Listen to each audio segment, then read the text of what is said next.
ಬಹಳಷ್ಟು ಜನರಿಗೆ ಏನೇನೋ ಸಾಧನೆ ಮಾಡಬೇಕು ಅನ್ನೋ ಆಸೆ ಛಲ ಇರುತ್ತೆ. ಅದೆಷ್ಟೋ ಜನರಿಗೆ ಕನಸು ನನಸಾಗಿಸಿಕೊಳ್ಬೇಕು ಅನ್ನೋ ತುಡಿತಾ ಇರುತ್ತೆ. ಅದಕ್ಕೆಲ್ಲ ಕೆಲವೊಮ್ಮೆ ಕಾಲ ಕೂಡಿ ಬಂದರೂ ದೈಹಿಕ ಸಾಮರ್ಥ್ಯದ ಕೊರತೆ ಅಡ್ಡಿ ಬರುತ್ತೆ. ಅಂಥವರಿಗೆ ಶಕ್ತಿ ತುಂಬಲೆಂದೇ, ಅವರ ಕನಸು ನನಸಾಗಿಸಲು ಧೈರ್ಯ ತುಂಬಲೆಂದೇ ಈಗ ಬಿಜಿನಗರದಲ್ಲಿರುವ ಆದಿಚುಂಚನಗಿರಿ ಆಸ್ಪತ್ರೆ ಆಶಾಕಿರಣವಾಗಿ ನಿಂತಿದೆ. ಕೈಕಾಲು ಕಳೆದುಕೊಂಡವರಿಗೆ ಕೃತಕ ವ್ಯವಸ್ಥೆ ಮಾಡಲು, ನೊಂದವರ ಬಾಳಿಗೆ ಬೆಳಕಾಗಲು ಶ್ರಮಿಸ್ತಾ ಇದೆ.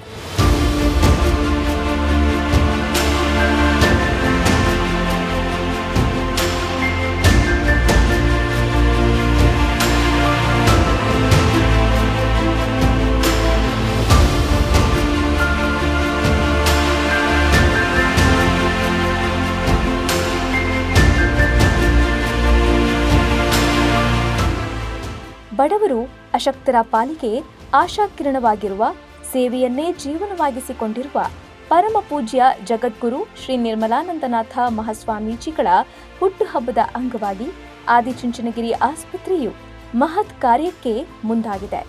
ಕೈಕಾಲು ಕಳೆದುಕೊಂಡವರಿಗೆ ಕೃತಕ ಕೈಕಾಲು ಜೋಡಿಸಿ ಅವರಿಗೆ ಜೀವನ ಚೈತನ್ಯ ನೀಡುವ ಕಾರ್ಯಕ್ರಮವನ್ನು ಹಮ್ಮಿಕೊಳ್ತಾ ಇದೆ. ಆದಿಚುಂಚನಗಿರಿ ಆಸ್ಪತ್ರೆಯಲ್ಲಿ ಇದೇ ತಿಂಗಳ 10ನೇ ತಾರೀಕಿನಿಂದ 20ನೇ ತಾರೀಕಿನವರೆಗೂ ಉಚಿತ ಕೃತಕ ಕೈ ಮತ್ತು ಕಾಲು ಜೋಡಣಾ ಶಿಬಿರ ಹಮ್ಮಿಕೊಳ್ಳಲಾಗಿದೆ. ಕರ್ನಾಟಕ ಮಾರ್ವಾಡಿ ಯೂತ್ ಫೆಡರೇಷನ್ ಈ ಮಹತ್ವದ ಕಾರ್ಯಕ್ಕೆ ಆಸ್ಪತ್ರೆಯೊಂದಿಗೆ ಕೈಜೋಡಿಸಿದೆ.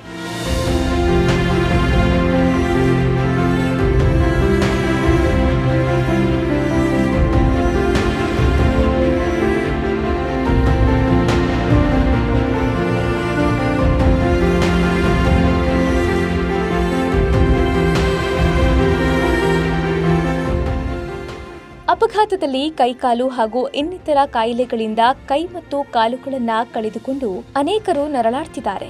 ಊಟ ಮಾಡೋಕ್ಕಾಗದೆ, ನಡೆದಾಡಲು ಆಗದೆ ನೋವಿನಲ್ಲೇ ದಿನದೂಡುವವರು ಹಲವರಿದ್ದಾರೆ.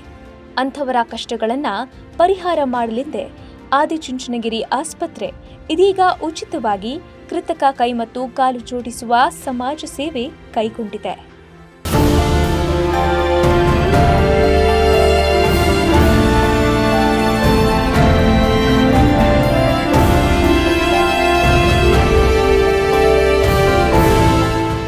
ಆದಿಚುಂಚನಗಿರಿ ಮಹಾಸಂಸ್ಥಾನ ಮಠದ ಪೀಠಾಧ್ಯಕ್ಷರಾದ ಶ್ರೀ ನಿರ್ಮಲಾನಂದನಾಥ ಸ್ವಾಮೀಜಿಯವರ ಆಶೀರ್ವಾದ ಹಾಗೂ ಮಾರ್ಗದರ್ಶನದಲ್ಲಿ 2023ರಲ್ಲೂ ಈ ಮಹತ್ ಕಾರ್ಯವನ್ನು ಕೈಗೊಳ್ಳಲಾಗಿತ್ತು.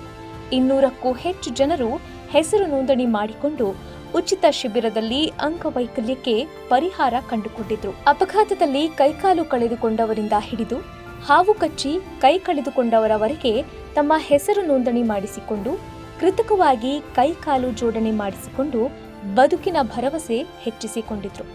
ಇದರ ಪ್ರತಿಫಲವಾಗಿ ಅವರುಗಳು ಸಮಾಜದಲ್ಲಿ ಹೆಮ್ಮೆಯಿಂದ ಸ್ವಾವಲಂಬಿಯಾಗಿ ಜೀವನ ನಡೆಸುತ್ತಿದ್ದಾರೆ.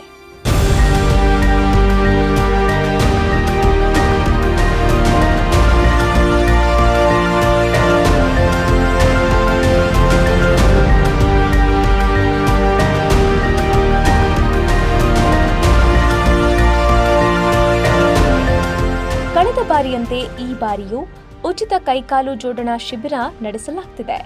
ಅಂಗವೈಕಲ್ಯ ಆಗಿರುವವರಿಗೆ ಕೃತಕ ಕೈ ಮತ್ತು ಕಾಲುಗಳ ಅಳತೆ ಪಡೆದು ಸೂಕ್ತ ಉಪಕರಣಗಳನ್ನು ಉಚಿತವಾಗಿ ವಿತರಿಸಲಾಗುತ್ತಿದೆ. ಶಿಬಿರಾರ್ಥಿಗಳಿಗೆ ಮತ್ತು ಸಹಾಯಕರಿಗೆ ಊಟದ ವ್ಯವಸ್ಥೆ ಇರುತ್ತೆ. ಇದರ ಜೊತೆಗೆ ಜನರಲ್ ವಾರ್ಡ್, ಔಷಧೋಪಚಾರ ಉಚಿತವಾಗಿರುತ್ತೆ. ಹೀಗಾಗಿ ಇಲ್ಲಿರುವ ಮೊಬೈಲ್ ಸಂಖ್ಯೆಗೆ ಸಂಪರ್ಕಿಸಿ ವಿಕಲಚೇತನರು ತಮ್ಮ ಹೆಸರು ನೋಂದಾಯಿಸಿಕೊಂಡು ಇದರ ಸದುಪಯೋಗ ಪಡೆದುಕೊಳ್ಳಲಿ ಅನ್ನೋದು ಆದಿಚುಂಚನಗಿರಿ ಆಸ್ಪತ್ರೆಯ ಆಡಳಿತ ಮಂಡಳಿಯ ಆಶಯವಾಗಿದೆ.